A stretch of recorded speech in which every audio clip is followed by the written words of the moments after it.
All right, you ready? Yep. Okay. We were talking about the meeting at the school, and I think the jury's heard a lot about that meeting, okay? So I'm gonna fast forward. You go back to work, right? Yep. We saw the exhibit of you walking back in. Correct. Okay, we heard Amanda Holland testify about how she gives you some advice. Do you recall her giving you advice? I don't. Is she somebody you go to for advice? No. Why not? We were never like friends outside of work, and she was Andy's administrative assistant, so it was just formalities really with her. We didn't really have anything in common. Her child was real young. I had a teenager. Okay. All right, I want to go to the time where you heard there was an open shooter. The jury's already heard how you heard about that, okay? And we know you got in your car, you drove up to Oxford, right? Correct. Okay. We heard about the description of that caravan. Did you see that caravan? Yeah, I joined it. It's a black SUV, and that was my fastest way to get to school. Okay, so you actually were a part of that with all the law enforcement officers all headed up. Yep, I just kind of jumped in. What is that, Lapeer Road? It started on 75. I work at Square Lake and Telegraph, so I got on 75 from Square Lake there. And it was well before the M24 exit. I would say about a quarter of a mile. Tractor was backed up. Okay. Now, you sent a text, and if you need to see it, let me know. You sent a text to your son that says, "You can talk to us." Why did you send him that? After I left the meeting, I knew that he was sad about things, and I just wanted to let him know that he can talk to us about anything. Just wanted to make sure I opened that door. Just let him know that we're there for him. We love him. Okay, and he said he loved you. Do you recall that? I do. Okay, was there anything unusual about that? Yeah, he's at that age where it was hard to get I love yous back out of him. For me to open my text and just see him randomly saying I love you was abnormal for him. Okay, did you think anything at that point? No, not right at that point. I think I said text back I love you too. I don't remember. I believe I did. Yeah. Okay. And later in the thread, you say, don't do it. So when you hear there's an open shooter at the school, I want to know in your mind, what do you believe is happening? Well, my husband had called me when I was still at work, and he said there's an active shooter at Oxford High School and I can't get a hold of Ethan. And that's when I opened my phone and I saw the I love you text. And then I texted him, are you okay? In the process of it, I was getting my stuff and running out the door, letting my boss know that I had to go to my son's school. It was on 75 when I was trying to get to the exit that my husband called me and he asked me where I hid the bullets, and I told him, and then he said the gun is missing. So instantly, I'm like, oh my gosh, he's got the gun. I didn't actually think he was at the school shooting it. I thought maybe he walked home and got the gun and was in the field by the school. I didn't imagine my son actually going into a school and shooting. And then when we got more updates, I was like, oh my gosh, he's a school shooter. He's going to kill himself, because in my mind, that's what school shooters have done. They've killed themselves after. So I yelled in my talk to text, Ethan, don't do it, because I thought he was going to kill himself. At that point, did you think Ethan had killed anyone? No, I didn't even think he shot anyone at that point. Well, that was going to be my next question. Did you believe he injured anyone or shot anyone, did anything? No. I thought he was going to kill himself. Okay. So you find out the gun's missing, so you do think he's got the gun, but is going to turn it on himself. Right. Okay. So where did you, at that point you went to the substation? I think we saw the video. Yeah, my husband had called me when I got close to the house, and he said the substation just called and they want us to come down there. They have my son. And so I picked him up on the way, and we drove to the substation together. When you say picked him up, picked who up? The my son was in custody, basically, the Right, substation. so who did you pick I up? picked up my husband, I'm sorry. Okay, you picked up James. Okay, what was going through your mind at this point, going from picking James up to the substation? I don't know. I asked my husband, I was like, is he alive?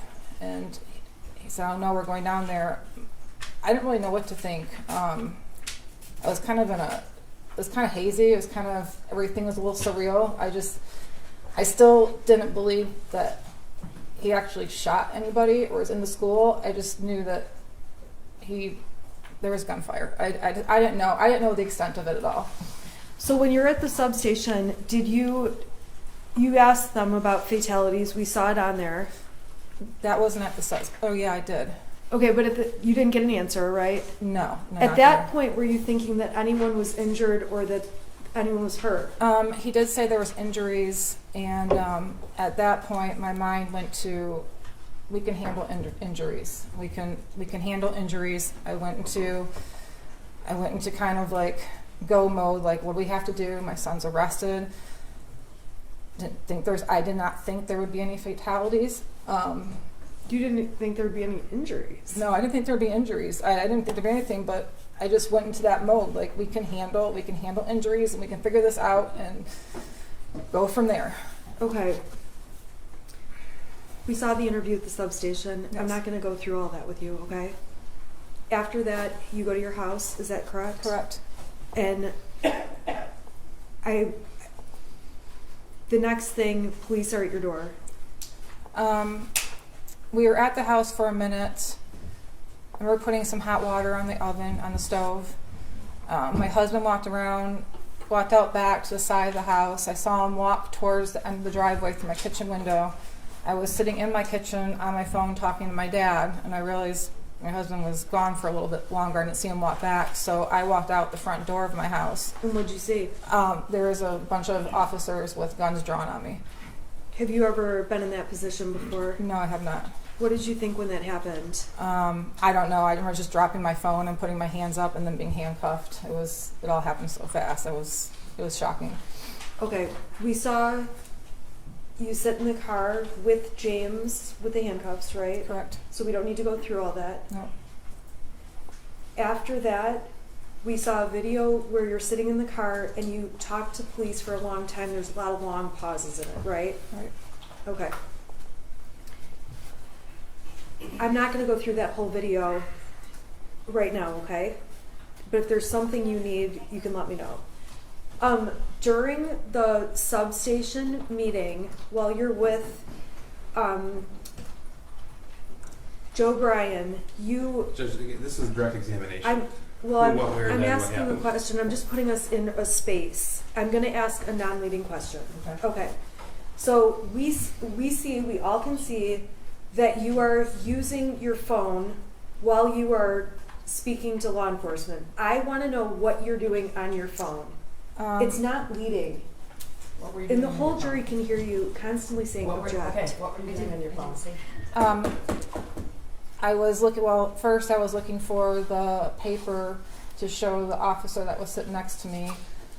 The first one I pulled up, I couldn't get it to zoom in, so I had to search through my emails for the other one to get that pulled up. Once I got my phone back, I'm pretty sure I was going through the massive amount of text messages and Facebook messages I was receiving from family and friends asking me if my son was okay, because at this point in time nobody knew anything.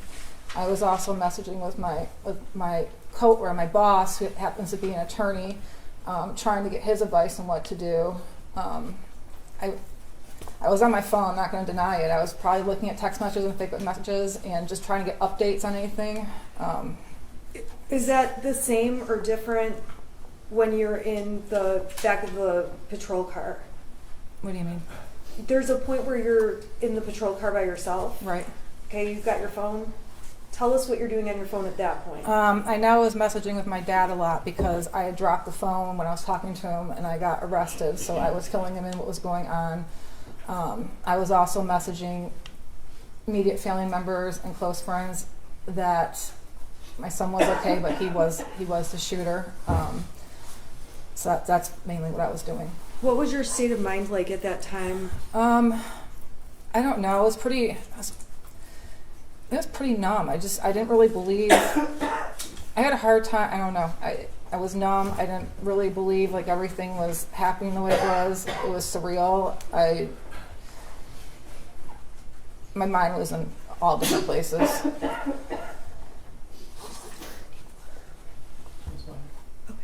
Okay, so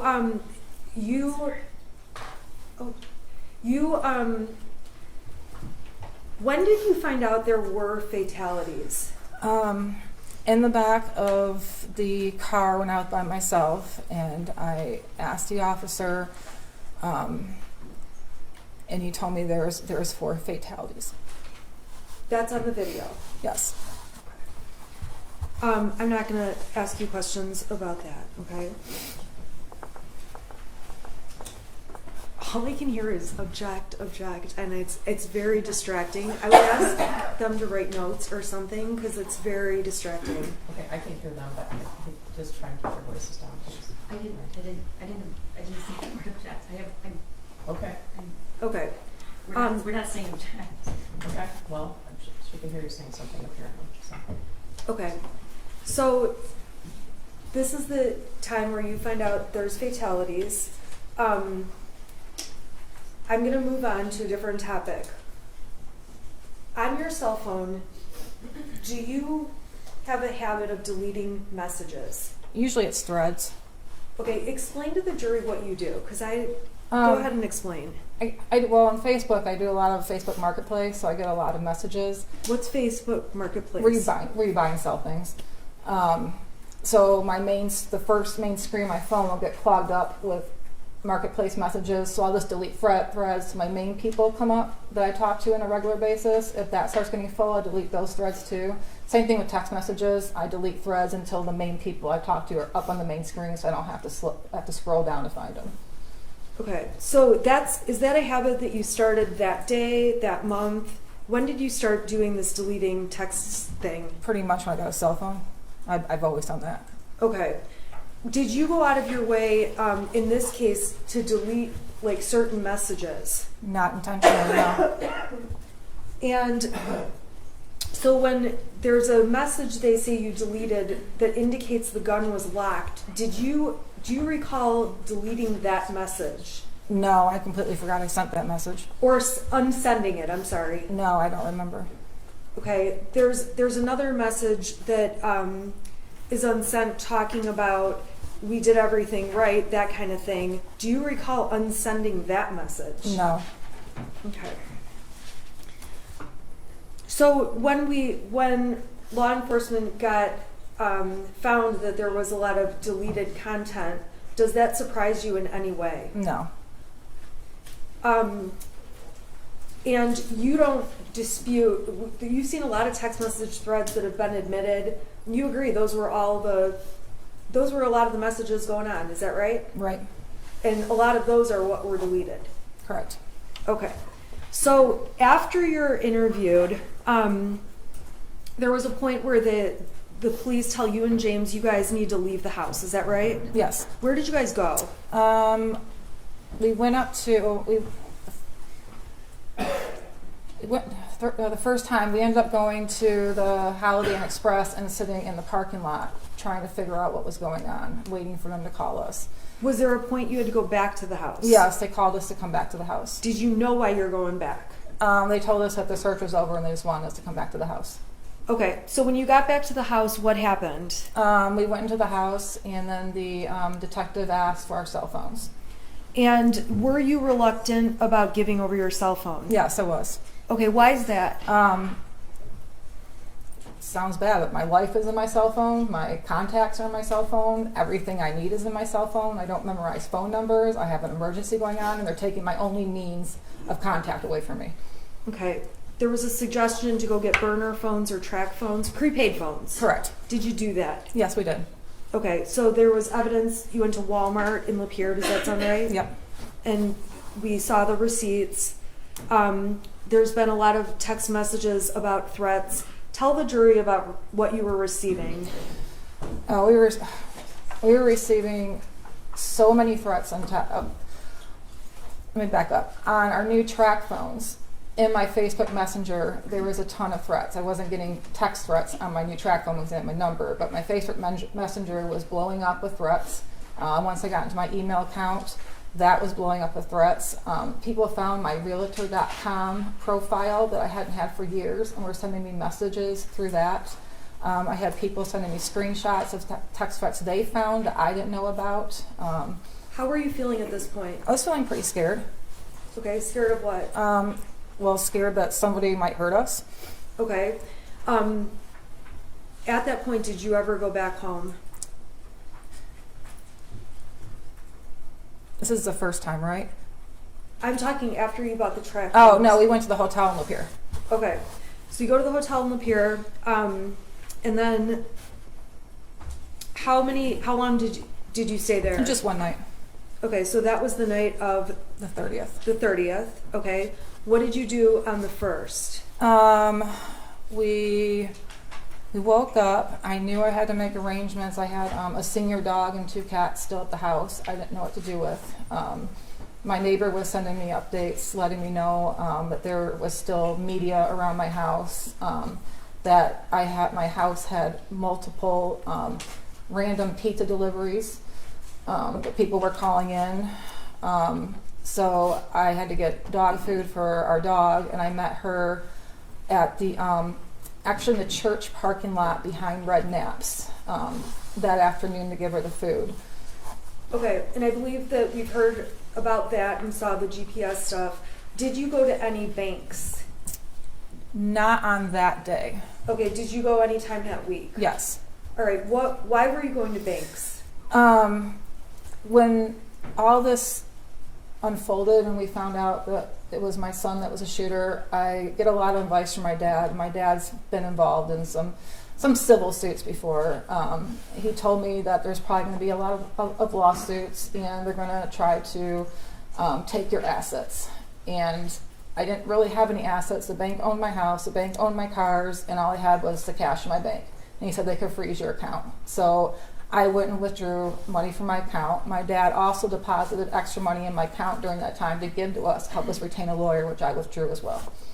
Okay, so you withdrew that money. Did you withdraw anything from an account that had Ethan's name on it? We transferred money from that savings account to our account. Okay, explain that account. I know it says Ethan's name on it. Is anyone else listed on the account? No, it's a Simply Kids savings account through Flagstar Bank. So he opened it with $200.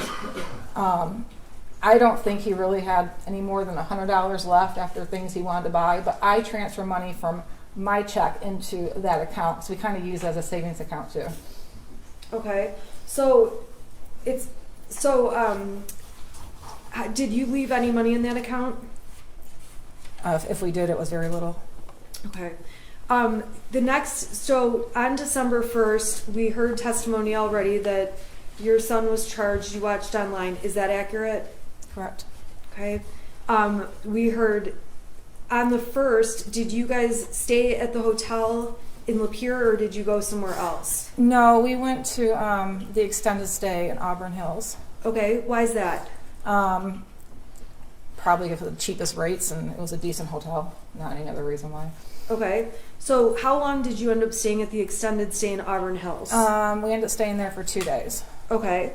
And then we've heard testimony that charges were going to be announced at some point. Did you know when charges would be announced? No, I was kind of following the news articles, trying to get updates. My cousin was sending me a lot of texts, saying, I think they're going to charge you too. We didn't think I would get charged, maybe my husband, because the gun was in his name. So we had an awareness of it, but I don't think it really actually set in that it was going to happen until it did. Okay. So we heard testimony that on December 3rd, you end up at an art studio. Explain to us what was the hotel? Extended stay in Auburn Hills? Correct. Okay. Tell us all where you went. How do you get from that hotel to the art studio in Detroit, and why? Give us the rundown. So we ended up going to Owasso to get our normal cell phones. They couldn't shut down accounts. Why couldn't you shut down accounts? Because the two-factor authentication, so it was sending a text message to my old phone number I didn't have, so I had my employer yelling at me to shut down my LinkedIn account, my Instagram account, because I had my employer's name all over it, so we had to get our cell phones with our old numbers on it to get that back. Were you trying to deactivate Facebook and stuff too? I was trying. Well, I already deactivated Facebook. My husband needed to deactivate his Facebook. I had to deactivate LinkedIn and Instagram, and I couldn't get into my email on my burner phone because of that two-factor authentication code thing. Okay, so you guys went to Owasso and Yes. got what? We got regular cell phones with our old numbers on it. Okay. Then what? Then it's when Andre, my friend, called. Is there any reason you went to Owasso to get those phones? Yeah, we didn't feel safe in the local area. Okay, so you drove like the hour they testified. Okay. All right, so then what? So my friend Andre, who owns the art studio, called and was checking in to see how we were doing, and he wanted to stop by our hotel. It was the night of the 2nd. So he actually came to our hotel that night, and he invited us to come to his art studio the next day just to be around a friend, he wanted to buy us sandwiches, he wanted to show us art studio. He's just a really nice guy that was just offering a friendship during that time when we didn't know what was going on.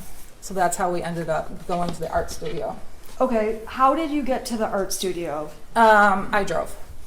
Okay, drove what? I drove my car, and my husband left our other car at the hotel. Okay, so we've heard about how one car is like left at this hotel. That's because you guys went together to Correct. Detroit. Correct. Okay. Did you know you were going to get charged at that point? We had heard they might announce charges sometime that day. Okay, but I want to know, did you know you were definitely being charged at that point? Oh, no. Okay.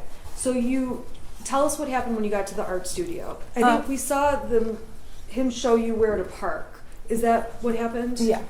Why did you park where you parked? I was parking close to the dumpster, and he told me to move away from the dumpster because people like to throw stuff out there. So I moved. He showed me where to park. So I wasn't taking anybody's parking space or blocking the dumpster or any of that. Okay. So then what did you guys do that day? He showed us around the building, and then we went to the art studio. Andre had a business meeting, I think at 11 o'clock that day, and so he left the building for a little bit. He came back after charges were announced. So he came back when we found out we were getting charged. He brought sandwiches back. At that point in time, How were you feeling at that point when you found out you're getting charged? just freaked out. I've never been charged anything in my life. Okay, so you've never been charged with a crime like this? Like this, correct. Okay, of this magnitude? Correct. All right. So so you know you're charged, or you know that they want you. What was your plan at that point?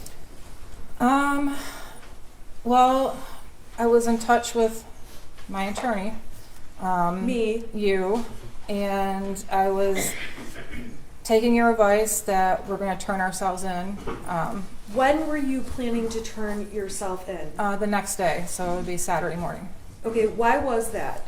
That's when the Novi court was doing arraignments that day. Okay, so on Friday, the whole afternoon, you know you're being charged. That afternoon, what was your plan at that point? Or what were you doing at that point? I was debating whether or not to go back to Auburn Hills and stay at the extended stay. And I think this is before we even knew there was a manhunt out for us. Okay, Your Honor, may I approach the witness with the defense exhibit, proposed exhibit A? The prosecution has received it. No objection. Do you object to submission? Okay, thank you. Okay, A is admitted. Can you tell the jury what that document shows? It's a Priceline.com travel itinerary, your trip from December 1st. Okay. Last visited 12/3/2021. Okay, so when you're, on 12/3, are there also searches for another hotel?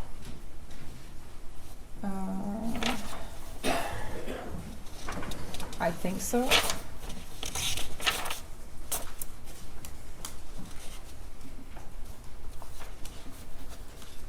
Yeah, there's a Priceline checkout, Auburn Hills, 12/4, 12/5. So I think I was looking at for those dates. So you were planning to, is it fair to say then you're looking for a hotel? Objection deleting.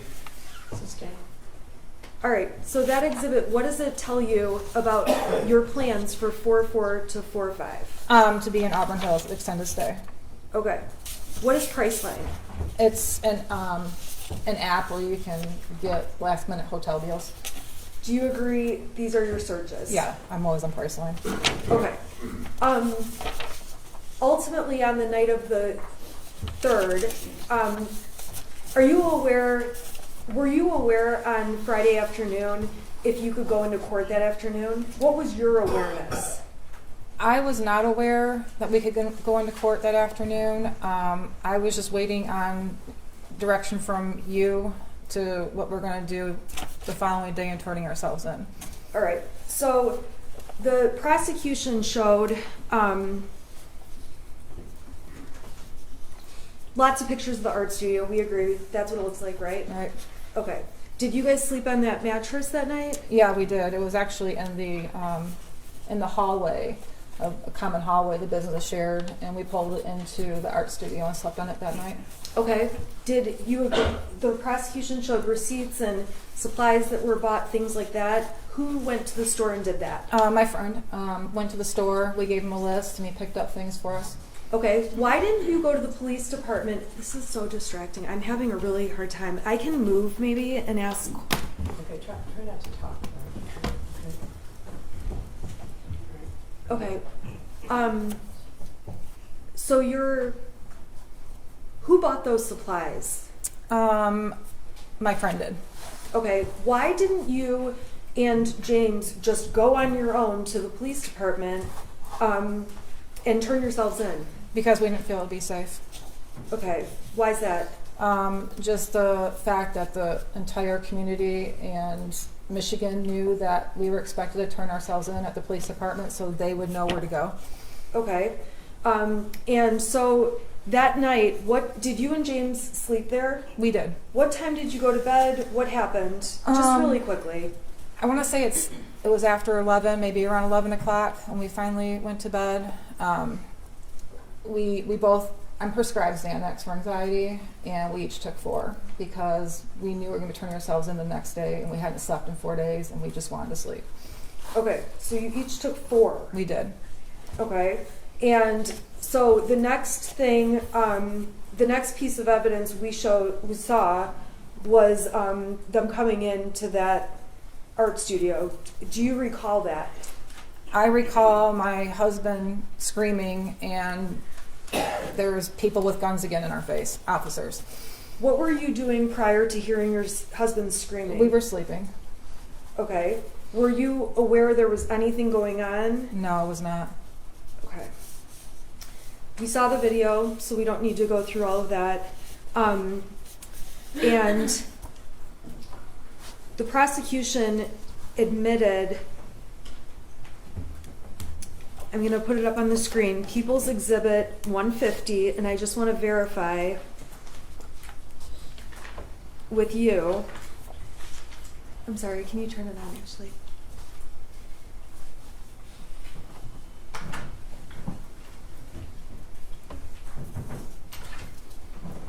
Okay, do you see it on your screen? I do. Okay, what is that? That's an alarm I set for the next morning. For Saturday morning? For Saturday morning, correct. Okay, do you recall why you set it for 6:30, 6:45? Is there 2 alarms or 1? Yeah, there's 2. Okay, why did you set those alarms? Because we were going to wake up and drive to the Novi courthouse and meet you there by 8:30. Okay, and what was your plan there? What was going to be your plan when you got to Novi? We were going to be arraigned. Okay, now,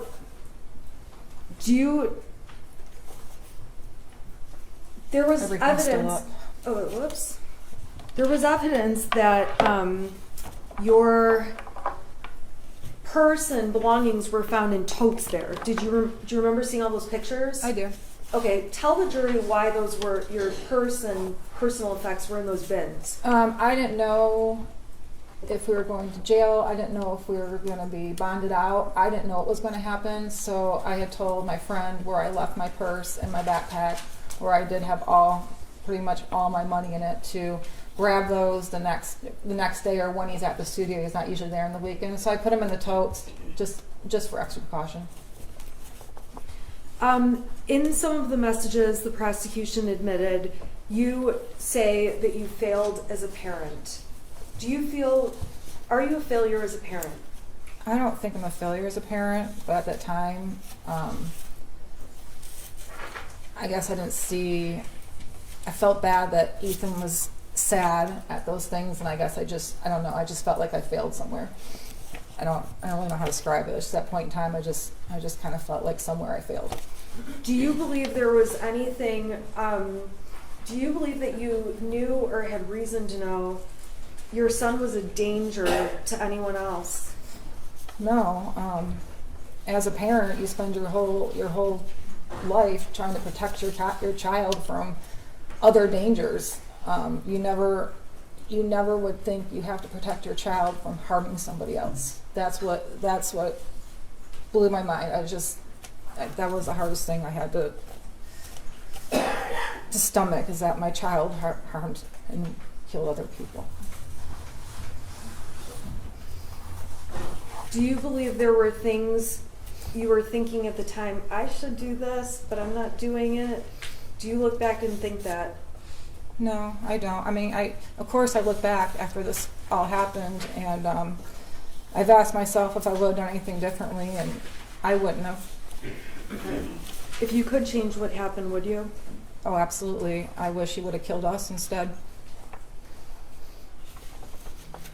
Over the last 26 months, has this been stressful for you? It's been very stressful. Yes, Have you had a range of emotions? I've had a lot of emotions.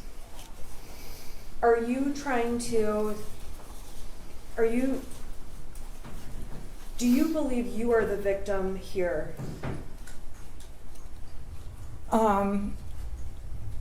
I don't want to say that I'm a victim, because I do not want to disrespect those families that truly are the victims on this. But we did lose a lot. Okay. You've lost everything. We did. I'm gonna have you come back tomorrow morning at 8:30 in the